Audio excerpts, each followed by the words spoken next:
বড় ভাই বড় শিক্ষিত হওয়ার স্বপ্ন বাদ দিয়া মা বাবার খেদমতে চলে গেল, কাজ করে। আর কয় আমার ছোট ভাইরে মানুষ বানাই, আমি কাজ করে করে ছোট ভাইয়ের খরচ দিব।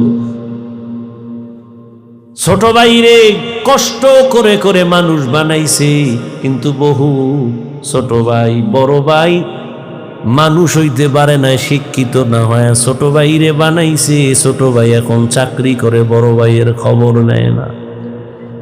নাই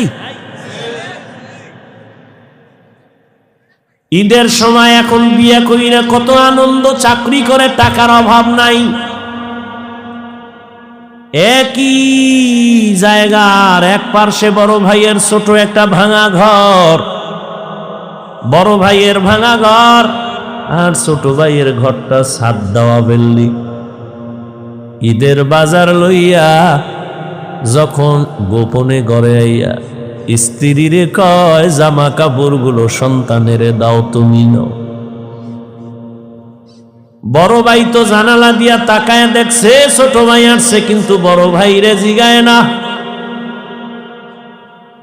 বাচ্চারে কি আর কন্ট্রোলে রাখা যায়? ও দৌড় দিছে, কাকা আছে। দৌড়াইয়া গিয়া দেখে ওর চাচতো ভাই নতুন জামা পইরা কত আনন্দ করে। ও একটা দৌড় দিয়া কয় আব্বু আমারে জামা দিবা কবে? বাবা এই কথা শুইনা চোখের পানি ছেড়ে কান্না করে আর বুকে জড়ায় কয় বাবা কাঁদিস না, আল্লাহ যেদিন তৌফিক দিবে সেদিন তোরে জামা কাপড় দিবে।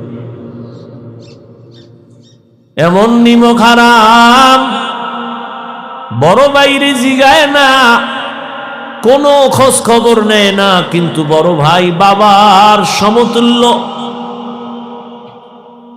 এত দূরে দূরে রাখে বড় ভাইরে। ছোট ভাই হঠাৎ করে রাতে 3টায় টেলিফোন আসছে, কে তুমি? বলে ভাইয়া আমি তোমার ছোট ভাই। এই রাত্রে কেন ফোন? আমারে চৌরাস্তায় একদল গুন্ডারা আমারে ধরছে। বড় ভাই কাঁচা ঘুমের মধ্যে একটা লাফ দিয়ে দৌড় দিছে, আয় দাঁড়া আমি আসতেছি। বড় ভাই কষ্টের কথা মনে রাখে না, একটা দৌড় দিয়া সামনে গিয়া এভাবে হাত বের করে বুকটা দিয়া কয় যত মার মারতে চাও আমারে মার, আমার ছোট ভাইয়ের গায়ে হাত দিবি না। কারণ ওর প্রস্রাব আমি গায়ে লাগাইছি, ওর প্রস্রাব আমি গায়ে লাগাই ওরে বড় বানাইছি, না খাইয়া ওরে খাওয়াইছি, আমারে মার, ওরে মারবি না। তাহলে ভাই ভাইয়ের জন্য কতটা আপন আল্লাহ বুঝায় দেয়। কিয়ামতের দিন এত কলিজার আপন ভাইটাও কোনো পরিচয় দিবে না, পালাতে থাকবে। তাহলে মা বাবা তো আরো দূরে। ও আল্লাহর বান্দারা, ইউসুফ আলাইহিস সালাম ভাইদের ষড়যন্ত্রে পড়িয়া বাবার থেকে আলাদা হয়ে গেল। সবাই বাবারে খেলার নাম বইলা ইউসুফ নবীরে নিয়ে গেল। বাবায় ছাড়তে চায় না, কিন্তু কলে কৌশলে আটকাইয়া যখন নিয়ে যায় ইয়াকুব নবী চোখের পানি ছেড়ে কান্না করে। বাবার চোখের আড়াল থেকে যখন দূরে সরে গেল, 10টা ভাই ইউসুফের বাবার চোখের সামনে কোলে নিছে। যখনই বাবার চোখ আড়াল হয়ে গেছে তখন মাটিতে ফালায় কয় এবার হাইটা যা, কোলে নেওয়া হবে না। নিতে নিতে জঙ্গলের ভেতরে এক ভাই মারে, আর এক ভাইরে কয় এবার তুই মা। ওই ভাইদের মধ্যে যিনি বড় তার নাম ইহুদা। বড় ভাই কয় ওরে মারিস না, ও ছোট মানুষ ওরে মারিস না। ইউসুফ বড় ভাইয়ের দিয়ে তাকায় আর কাঁদে। ওরা মারে আর কয় তোরে এখন মারতেছি, তোর কোন বাবায় ফিরাবে? যখন বড় ভাই বাধা হয়ে দাঁড়ায় গেল, অন্য ভাইরা কয় তোমারও মারব। ভাই চুপ হয়ে গেছে। কূপের কিনারায় নিয়ে জামা খুলিয়া যখন ইউসুফের রশি দিয়া বাঁধে ভিতরে ফালাবে কূপের মধ্যে, ইউসুফ নবীরে যখন ফালায় অন্ধকার ময়লা পানির ভেতরে, আমার আল্লাহ বরদাস্ত করতে না পেরে বলে, জিবরাইল যাও, আমার ইউসুফের বস্ত্র যেন না খুলে জান্নাতি একটা জামা নিয়ে পরায়া দাও, আর নিচে পাথর দেও, ময়লা পানি যেন ইউসুফের গায়ে স্পর্শ না করে, ইউসুফ পাথরের উপরে দাঁড়ায়া যাবে। ওরা রশি দিয়া বেঁধে যখন ভেতরে ছাড়ছে, কিছু দূর যাওয়ার পরে উপর দিয়া রশি কেটে দিয়েছে। হাম কইরা পইরা পাথরের উপরে ইউসুফ দাঁড়ানো, জান্নাতি জামা পরা, আর আলো তো লাগবে না। ইউসুফ নবীর চেহারায় পুরো অন্ধকার, কূপ আলো হয়ে গেছে। শুনিদা কায় বুয়াদ মানন্দ দিদা তোরা দিদা ও ইউসুফ শুনিদা। সবাই চলে গেল। কৃত্রিম রক্ত লাগায় বাবানে ধোকা দিছে, আপনারা জানেন। বাবায় তো বুঝে ফেলছে, আল্লাহ স্বপ্ন যোগে আগেই জানায় দিছে এই ষড়যন্ত্র চলে। বাবায় বলে না 10 ভাইয়ের কারণে ষড়যন্ত্র। সবাই আনন্দে আছে, ইউসুফের তো বাগে খেয়ে ফেলছে, কিন্তু ফাঁকে ফাঁকে ফাঁকে ফাঁকে 9 ভাই আর খবর নেয় না। বড় ভাই ফাঁকে ফাঁকে যায়, খবর নেয়। হালকা পাতলা নাস্তা নিয়ে ইউসুফের রশি দিয়া ভেতরে দেয়। হঠাৎ একদিন আইসে দেখি কূপের মধ্যে ইউসুফ নাই। ওই ব্যবসায়ীর আইসে রে বালতি নিয়ে পানি উঠাবে, ইউসুফের পায়া নিয়ে গেছে, কাফেলার মধ্যে নিছে। বড় ভাই পাগলের মতো হয়ে গেল, কই আমার ইউসুফ গেল। অন্য ভাইদের ডাক দিছে, আয় তাড়াতাড়ি, ইউসুফ তো কূপে নাই। মায়া বুঝানোর জন্য ওদের বলছে, কিন্তু ওরা যে ষড়যন্ত্র করবে তাও তো জানছে। বড় ভাইয়ের অন্তরে মায়া, এক পর্যায়ে তো তারে ইউসুফের নিয়ে গেল মিশরে। বিশাল ইতিহাস। আল্লাহ তাআলা একটা সূরাই নাজিল করছেন, সূরা ইউসুফ। মিশরে যখন আল্লাহ পাক ইউসুফ নবীর অর্থমন্ত্রীর দায়িত্ব দিলেন, দুর্ভিক্ষ লেগে গেছে সারা দুনিয়ায়, মিশরের আশেপাশে। ইয়াকুব নবীর এলাকায় দুর্ভিক্ষ, খানা নাই, উপবাস। ইয়াকুব নবী কয়, যাও মিশরে ফিরি খানা দেয়, যাও তোমরা 9 ভাই, তোমরা 10 জন চলে যাও, যাইয়া তোমরা ওই মিশর থেকে কিছু খানা নিয়ে আসো, আর কিছু টাকা ছিল পুরান টাকা, এটাও নিয়ে যাও। খানা আনতে যায় মিশরে। আল্লাহর কি কুদরত! ইউসুফ নবী সিংহাসনে আছে, দায়িত্বশীলরা খানা দেয় লাইনে দাঁড় করায়া। শাহী গেট দিয়া যখন আওলাদে ইয়াকুব যখন 10 ভাই ঢুকছে, ওরা ঢুইকাই খানার লাইনে দাঁড়াইছে, কিন্তু কেউ জানে না কারা। ইউসুফ দেখেই চিনে ফেলছে আমার সেই 10 ভাই। ইউসুফ নবী গোপন রাখছে, পরিচয় দেয় না। এদের ডাইকা পরিচয়হীন ভাবে নিজেকে পরিচয় গোপন রাইখা এরপরে পরিচয় নিল, আপনারা কোথা থেকে আসছেন, কেনান থেকে আসছেন, আপনাদের আব্বার নাম কি? বলে আব্বার নাম ইয়াকুব। বলে আপনাদের আব্বা কেমন আছে? বলে ভালো। অনেক ভালো। হা, তবে একটা ভাই আমাকে হারায় গেছে। তাই নাকি? বলে হ্যাঁ। পরে কয়, আমার আব্বা যেন ওই ভাইকে হারায়া কানতে কানতে কানতে কানতে অন্ধ হয়ে গেছে। ইউসুফ নবী পারে না, চিল্লায় কান্না করে, কিন্তু কন্ট্রোলে নিয়ে কয়, আপনারা কয় ভাই? কয় আমরা 10 ভাই। কার ভাই নেই? কয় এক ভাই তো হারায় গেছে। আর নাই? হ্যাঁ আর একজন আছে বিনিয়ামিন। কই? সে আব্বার কাছে। দায়িত্বশীলকে গোপনে বলে দিল ইচ্ছা রকম খানা দে, বস্তা বইরে দিবি, আর ও যে টাকা দিছে ওই টাকাও খানার মধ্যে ঢুকাই দিব, ওরা যেন না দেখে। ইউসুফ নবী বিদায়বেলা বলে দিলেন মেহমানদারি করা চলে যান, খানা তো বেশি দিন থাকবে না, শেষ হইলে আবার আসবেন। তবে একটা শর্ত, ওই ছোট ভাই আপনাদের সাথে নিয়ে আসবেন, না হয় খানা দেওয়া হবে না। ইউসুফের আপন ছোট ভাই বিনিয়ামিন বাড়িতে যাইয়া 10 ভাই প্রশংসা করে, বাবা মিশরে যে আমগো খানা দিছে অর্থমন্ত্রী বড় ভালো মানুষ, আমাদের আলাদা সম্মান দিছে, মেহমানদারি করাইছে। ওরা তো জানে না আমগো ইউসুফ। খানার বস্তা খুইলে দেখে টাকা যা দিছিলাম তাও ফেরত, আরো খুশি। এইবার আব্বা যান আমাদের একটা শর্ত দিছে, আবার খানা আনতে যাইতে বলছে, তবে ছোট ভাইরে না নিলে দিবে না। বাবায় বলে একটারে নিয়ে 250, এদেরও সারু। ইতিহাস বড় করুন। খানা যখন শেষ হয়ে গেল, এবার বিদায় বেলা বাবার সাথে ওয়াদা দিছে এই ভাইরে আর হারাবো না দাও। এইবার বিনিয়ামিনের নিয়া 11 ভাই মিশরে রওনা। মিশরে যাইয়া আবার ইউসুফ নবীর সাথে মোলাকাত।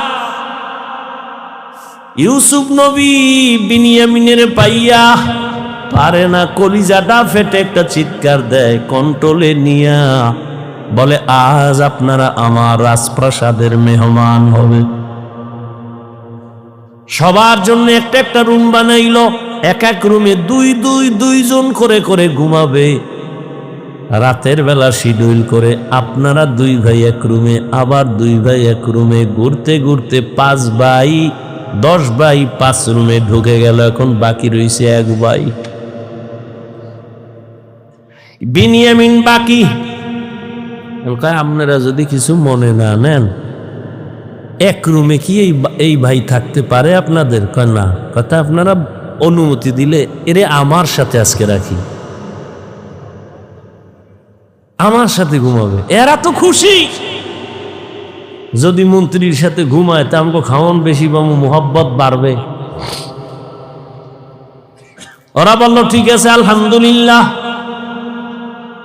এবার 10 ভাইরে 5 রুমে দিয়া 40 বছরের বিরহের বেদনা অন্তরে জমা। দীর্ঘ 40 বছর পর্যন্ত ভাই বিনিয়ামিন রে দেখে না, বাবা ইয়াকুবরে দেখে না। ইউসুফ আজকে কি ঘুমাবে? বাইরে রুমের মধ্যে নিয়ে কয়, রে বিনিয়ামিন বল আমার বাবা কেমন আছে? বিনিয়ামিন কান্না করে। ইউসুফের জন্য দুঃখে দুঃখে বাবা কান্না করে অন্ধ হয়ে গেছে। এক পর্যায়ে ইউসুফ নবী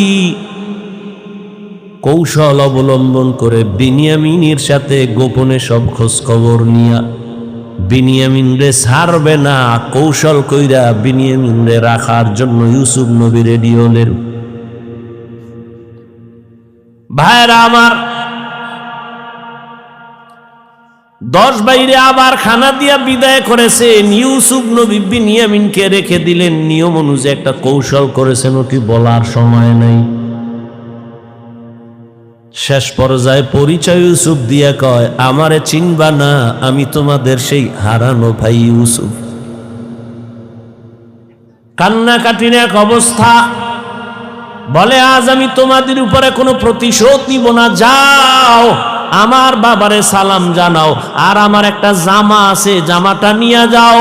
আমার আব্বা জান অন্ধ,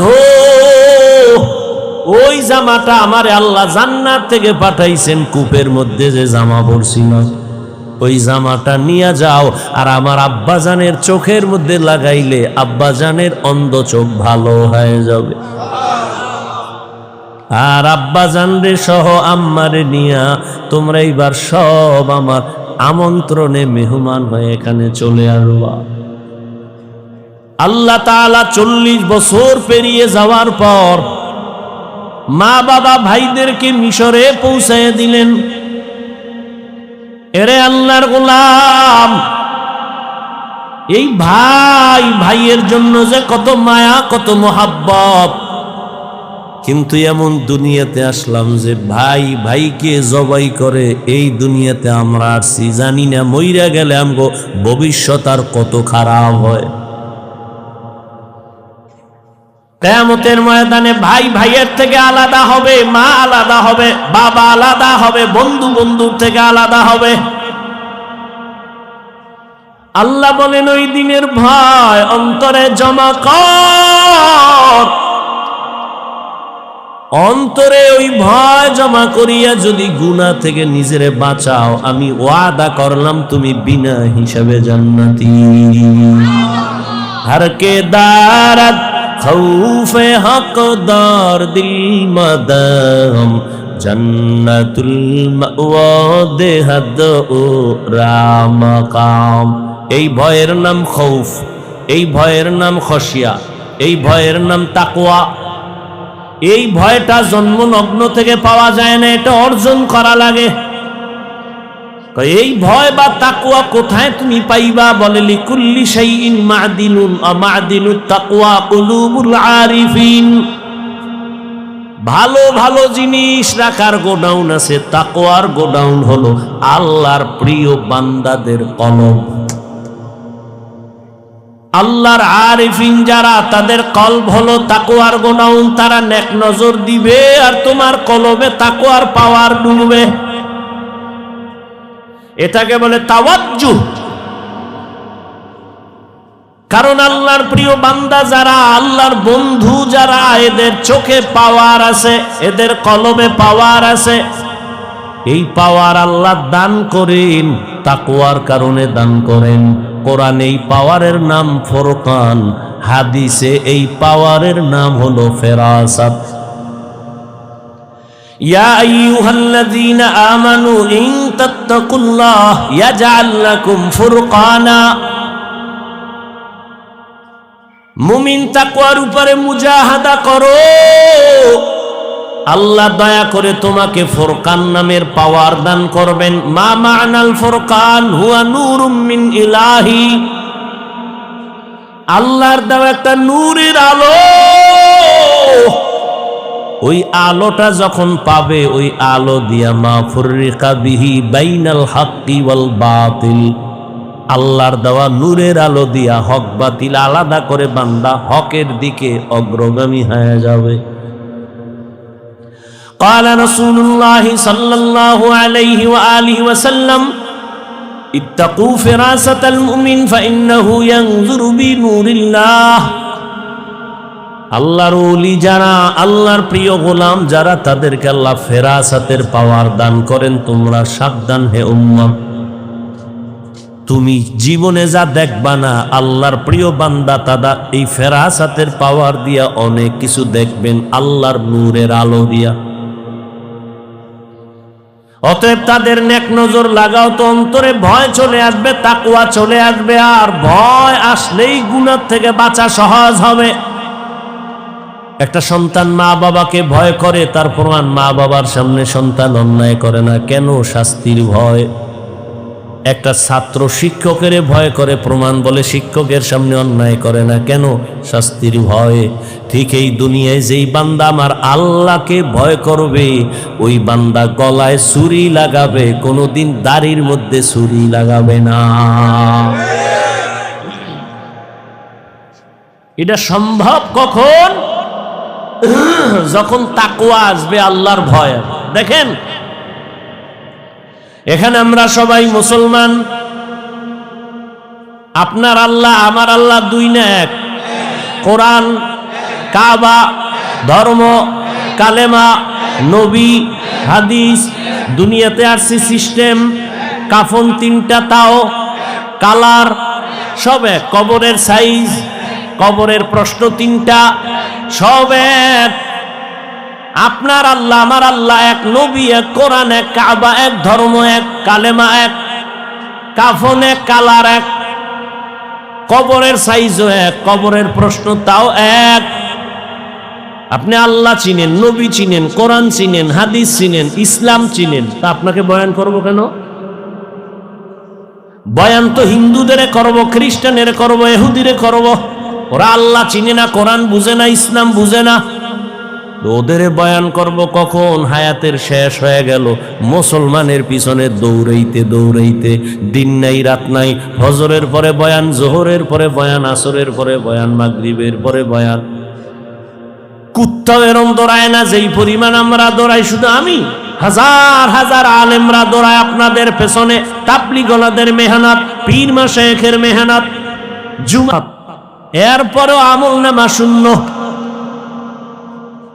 মহামারী গজবের করোনা দিয়াও তোমার ঘাড় সোজা হয় নাই, তুমি এখনো গাঞ্জা খাও, মা বাবার সাথে বেয়াদবি, আলেমের সাথে বেয়াদবি, শিক্ষকের সাথে বেয়াদবি, সমাজের মুরব্বীদের সাথে বেয়াদবি, কত ঘাট তেরা তুমি। করোনায় তোমার সামনে কত লাশ হয়ে গেল যুবক, ছাত্র জনতার আন্দোলনে লাশ যুবক, পানির নিচে যুবক লাশ, গাড়ির তলে চাকার নিচে যুবকের লাশ, এরপরও তোমার লাজ হলো না, লজ্জা হলো না। কারণ কি রে বাবা? কপাল যদি পুইরা যায়, আমি হাফিজুর রহমান কেন, মক্কা মদিনার ইমাম কেন, রসুলেও যদি বয়ান করে কপাল খুলে না। যেই রসুলের এক নজর দেখলে ক্ষুধা থাকে না, কেমন মায়ার নবী, সেই নবীকে টানা 13 বছর দেখলো, কত বড় বেঈমান যে 13 বছর বয়ান শুনলো, দেখলো কালেমা পড়ে না। আর অন্যদিকে একটা 27 বছরের যুবক তরবারি নিয়ে দৌড়ায় নবীকে জবাই করবে, নবীর সামনে আইসা চেহারা দেখাই তরবারি ফালায় বলে, নবী আমারে কালেমা পড়ায় দেন। কয় বছরের যুবক? 13 বছর বেঈমান, নবীরে দেখাও কালেমা পড়ে না, আর নবীকে জবাই করতে আইসা কালেমাওয়ালা হয়, এর নাম কপাল। অতএব যতদিন পর্যন্ত আল্লাহর আযাবের ভয় অন্তরে আসবে না, ততদিন গুনাহ ছাড়তে পারবা না, এবং আল্লাহর ভয় ততদিন অন্তরে আসবে না যতদিন পর্যন্ত ওলিয়া উলিয়ার নেক নজর নিবা না। ওলিয়া উলিয়ার নেক নজর না নিলে তাকওয়া আসবে না। কিন্তু যেই চোরারা ওলিয়া উলিয়া মানে না, এগু উপায় কি? নাই এরম কেউ বলে আমরা ওলি মানি না, আউলিয়া মানি না? নাই। আল্লাহর জাতের কসম, ওয়াল্লাহি বিল্লাহি তাল্লাহি, আল্লাহর কসম একবার, আল্লাহর কসম 2 বার, আল্লাহর কসম 3 বার। যারা বলে আমরা ওলি মানি না, আউলিয়া মানি না, 3 বার কসম করে বললাম, ওরা কোরআন মানে না, বুখারী শরীফ মানে না, ওরা ভণ্ড, ওরা বাতিল। ওদের যারা ভণ্ড বলে না, তারাও ভণ্ড।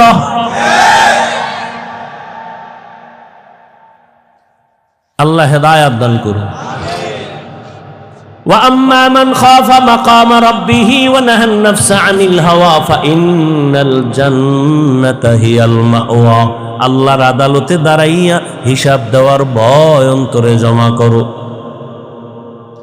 এই ভয়টা যখন এসে যাবে, তখন স্কুল পড়ুয়া ছেলেও নামাজে দাঁড়ায় যাবে, জেনারেল লাইনের ডাক্তারও দাড়ি রেখে দিবে। এরকম নাই? আমি কি তোমাকে এতক্ষণ যে বয়ান করছি যুবকেরা, আমি কি একবারও বলছি আমার মতো পাস করলি লাগা? আমি বলছি আমি কওমি মাদ্রাসার সন্তান, স্কুলে তালা লাগায় মাদ্রাসায় ঢোক। আমি তাবলীগের লাইনের সন্তান, আমি পীরের মুরিদ। একবারও বলি নাই তাবলীগ না করলে জাহান্নামী, পীরের কাছে না গেলে জাহান্নামী, একবারও বলি নাই। বড় আমি বলবো রে যুবক, স্কুলে পড়ো, কলেজে পড়ো, চাকরি করো, ব্যবসা করো, বাধা নাই। ডাক্তার হও, ইঞ্জিনিয়ার হও, প্রফেসর হও, সাংবাদিক হও, তবে দাবি আমার একটা, বেয়াদব হইও না। মা বাবার দোয়া নাও, শিক্ষকের দোয়া নাও, আলেমের নেক নজর লাগাইয়া ডাক্তার হলে তোমার জীবন সফল। তোমার মতো যুবক জেনারেল লাইনে পড়িয়া 5 বেলার নামাজ পড়ে এমন কি যুবক নাই? তোর কপালে কার বরদোয়া লাগছে রে কপাল পোড়া? তুই কেন পারো না রে বাবা? তোমার মতো তো যুবক র‍্যাব, আর্মি, পুলিশ, বিডিআরের চাকরি করে 5 ওয়াক্ত নামাজ পড়ে নাই। তোমার কপালে কার অভিশাপ লাগছে বলো? তোমার মতো যুবক ওসি, ডিসি, এসপি, এমপি, মন্ত্রী, মেম্বার, চেয়ারম্যান, ব্যবসায়ী, চাকরিজীবী 5 বেলার নামাজ পড়ে, তুমি কেন পারো না? আল্লাহ বিবেক দিছে, জবাব দাও। পশুরে বিবেক দেয় না, তোমারে দিছে। তোমার মতো যুবক রাস্তায় গাড়ি চালায়, নামাজ পড়ে, তুমি কেন পারো না? তোমার মতো যুবক জমিনে কৃষি কাজ করে, নামাজ পড়ে, তুমি কেন পারো না? তোমার মতো যুবক নদীর মধ্যে মাছ ধরে, নামাজ পড়ে, তুমি কেন পারো না? কপাল বুঝি খারাপ? কি বুঝাইতে চাও বাবা? কি আমরা ভুলে আছি? তাও প্রমাণ দিয়ে বলো যে হ্যাঁ হাফিজ ভাই, তোমরা লাইন ছাড়া আমরা ঠিক আছি। যদি কোরআন থেকে একটা দলিল দেখাইতে পারো, আমি এখন দাড়ি কেটে ফেলবো। যদি বলো কোরআনের যা আছে সব ভুল, একটা ভুল বের করে দাও, তোমার লাইনে চলে যাব, প্যান্ট শার্ট টাই লাগায় নাচ গান শুরু করে দেব। আর যদি বলো না হাফিজ ভাই, আপনারাই সঠিক পথে আছেন, শয়তানের ধোকায় পড়ে আমরা ভুলে আছি, তাহলে তোমারে গালি না, কিছুই না, বরং বিনয়ের সাথে বলবো, দুটো পা তুমি আগায় দেও, আমি পায়ে হাত রেখে বলবো, আর দাড়ি কাটি আমার নবীরে কষ্ট দিও না। জীবনে তো কম আকাম করো নাই। মানুষ একটা শখ থাকে, নাচ গানে কি মজা, পার্কে কি মজা, মজা তো নিছো, এবার তওবা করো। ঠিক আছে তো, নামাজ পড়বা না, ঠিক আছে, বহুদিন খুয়াইছো, নামাজ পড়ো না, এখন ফিরো। তোমার কি এখনো শখ মেটে নাই? আরো নামাজ ছাড়বা? আর কোন ধান্দায়, কি পাওয়ার আশায়, কার পিছে ঘুরে নামাজ ছাড়ছো? কিছু টাকার আশায়? কার পিছে ঘুরো? ও তো চান্দাবাজ আর ধান্দাবাজ। যার পিছে ঘুরো ও তো স্বার্থে আঘাত লাগলে দল থেকে নাম কাটবে না, লিখে রাখ, কল্লা কেটে ফেলবে, লিখে রাখ। ও তো চান্দাবাজ, ও তো ধান্দাবাজ। ওর পিছনে ঘুরে নামাজ ছাড়ছ, ওর পেছনে ঘুরে দাড়ি কেটেছ।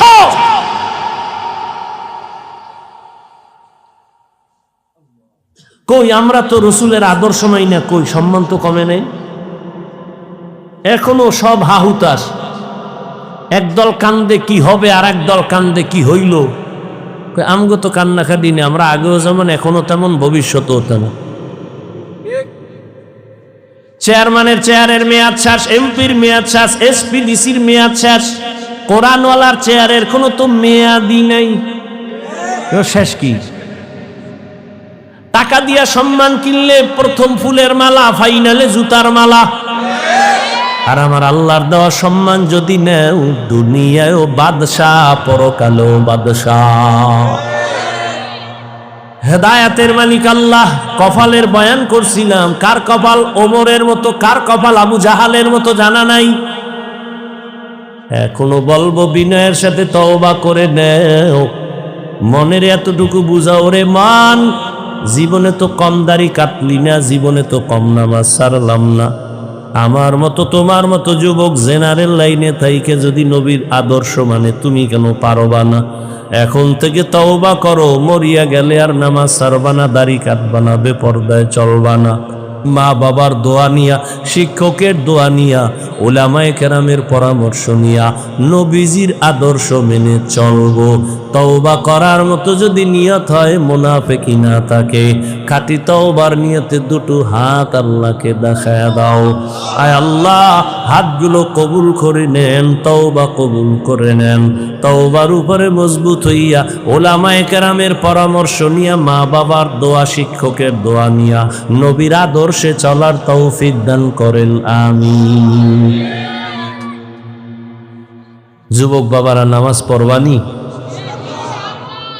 বিয়ার ভর, বিয়া করে কবি মাইয়ে ফলা এর বর, মাইয়ে ফলা হইলে কবি বুড়ো এলো এর বর, এরপরে আজরাইল ধরে কবি তোর শেষ, টিকিট এসে গেছে। আল্লাহ হেদায়াত দান করো। ঘুমে ধরছে, দেশি ক্ষুধা? তাহলে শেষ পর্যন্ত বৈশা বয়ান শুনবেন, ওলামায়ে কেরাম বয়ান করবেন, কেউ উঠবেন না। আমি যে কথাগুলো বললাম আমাকে আপনাদের সকলকে সহি তরিকায় আমলের তৌফিক দান করে। এখানে বসে বয়ান শুনবেন, উইঠা কেউ যাবেন, এটা আদব না, আর এটা মহব্বত না। কথা যা বলছি না মানলে